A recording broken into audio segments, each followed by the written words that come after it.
दोस्तों, आज हम लेके आए हैं हुजूर अकरम सल्लल्लाहु अलैहि वसल्लम के तैफ का वाकया। तो पेज को अभी सब्सक्राइब करें ताकि कोई भी वीडियो आपसे ना छूटे। चलिए तो शुरू करते हैं आज की वीडियो को।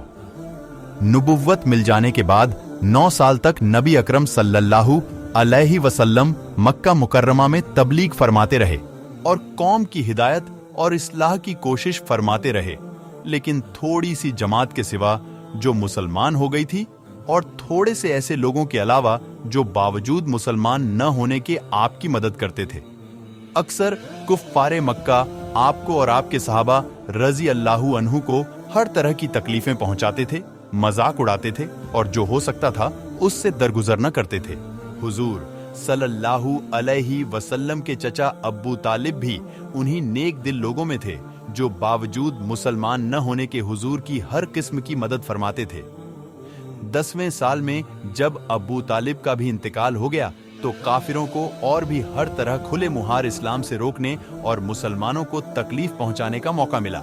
हुजूर इस ख्याल से तैफ तशरीफ ले गए कि वहां कबीला सकीफ की बड़ी जमात है। अगर वह कबीला मुसलमान हो जाए तो मुसलमानों को इन तकलीफों से निजात मिले और दीन के फैलने की बुनियाद पड़ जाए। वहां पहुंचकर कबीले के 3 सरदारों से, जो बड़े दर्जे के समझे जाते थे, उनसे गुफ्तगू फरमाई और अल्लाह के दीन की तरफ बुलाया और अल्लाह के रसूल की यानी अपनी मदद की तरफ मुतावज्जे किया।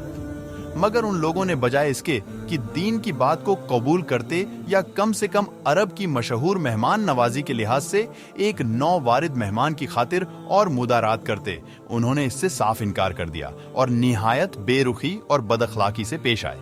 उन लोगों ने यह भी गवारा न किया कि आप वहां कयाम फरमा लें। जिन लोगों को सरदार समझकर ये बात की थी कि शरीफ होंगे और मुहज्जब गुफ्तगू करेंगे, उनमें से एक शख्स बोला कि ओहो, आपको ही अल्लाह ने नबी बनाकर भेजा है।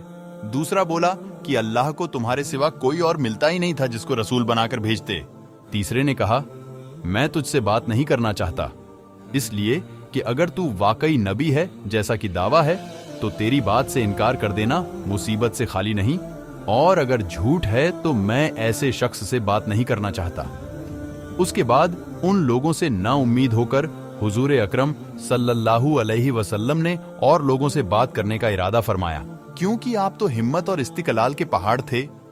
मगर किसी ने भी कबूल न किया, बल्कि बजाय कबूल करने के हुजूर सल्लल्लाहु अलैहि वसल्लम से कहा कि हमारे शहर से फौरन निकल जाओ और जहां तुम्हारी चाहत की जगह हो वहां चले जाओ।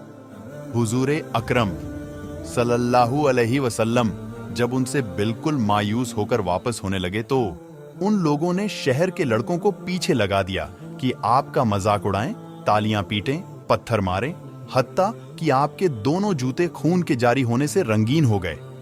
हुजूर अक़दस सल्लल्लाहु अलैहि वसल्लम इसी हालत में वापस हुए। जब रास्ते में एक जगह इन शरीरों से इत्मीनान हुआ तो हुजूर ने यह दुआ मांगी, ए अल्लाह, तुझी से शिकायत करता हूं मैं अपनी कमजोरी और बेकसी की और लोगों में जिल्लत व रुसवाई की। ऐ अरहमुर राहमीन, तू ही जुअफा का रब है और तू ही मेरा परवरदिगार है। तू मुझे किसके हवाले करता है? किसी अजनबी बेगाने के जो मुझे देखकर तुरशरू होता है और मुंह चिढ़ाता है, या कि किसी दुश्मन के जिसको तूने मुझ पर काबू दे दिया? ऐ अल्लाह, अगर तू मुझसे नाराज नहीं है तो मुझे किसी की भी परवाह नहीं है। तेरी हिफाजत मुझे काफी है।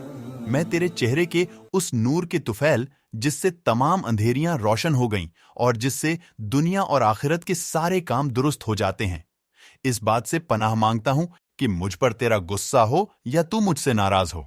मालिकुल मुल्क की शान कहारी को इस पर जोश आना ही था कि हजरत जिब्रील अलैहिस्सलाम ने आकर सलाम किया और अर्ज किया कि अल्लाह ताला ने आपकी कौम की वह गुफ्तगू जो आपसे हुई सुनी और उनके जवाबात सुने, और एक फरिश्ते को जिसके मुताल्लिक पहाड़ों की खिदमत है आपके पास भेजा है कि आप जो चाहें उसको हुक्म दें। इसके बाद उस फरिश्ते ने सलाम किया और अर्ज किया कि जो इरशाद हो मैं उसकी तामील करूं। अगर इरशाद हो तो दोनों जानिब के पहाड़ों को मिला दूं जिससे यह सब दरमियान में कुचल जाएं, या और जो सजा आप तजवीज फरमाएं। हुजूर सल्लल्लाहु अलैहि वसल्लम की रहीम व करीम ज़ात ने जवाब दिया कि मैं अल्लाह से इसकी उम्मीद रखता हूं कि अगर यह मुसलमान नहीं हुए तो इनकी औलादों में से ऐसे लोग पैदा हों जो अल्लाह की परस्तिश करें और उसकी इबादत करें। अब हम इस किस्से को यहीं खत्म करते हैं और जानते हैं कि तैफ वालों पर इस वक़ीये का क्या असर हुआ। तो दोस्तों, तैफ वाले आज भी इस किस्से को याद करके रो पड़ते हैं और कहते हैं, हमारे शहर पर यह बहुत बड़ा धब्बा लग गया है जो कयामत तक नहीं छूटेगा। इस वाक़ये में हमने देखा कि हमारे प्यारे आका नबी पाक ने हमारे लिए कितनी तकलीफें बर्दाश्त की और किसी तकलीफ पे भी उम्मत के लिए बद्दुआ नहीं फरमाई। तो हम सबको भी अपनों की तरफ से दी गई तकलीफों को दरगुजर करना है और उनकी हिदायत की कोशिश करना है। चलिए तो फिर मिलते हैं अगली वीडियो में। अभी के लिए आप वीडियो को लाइक करें और शेयर करें।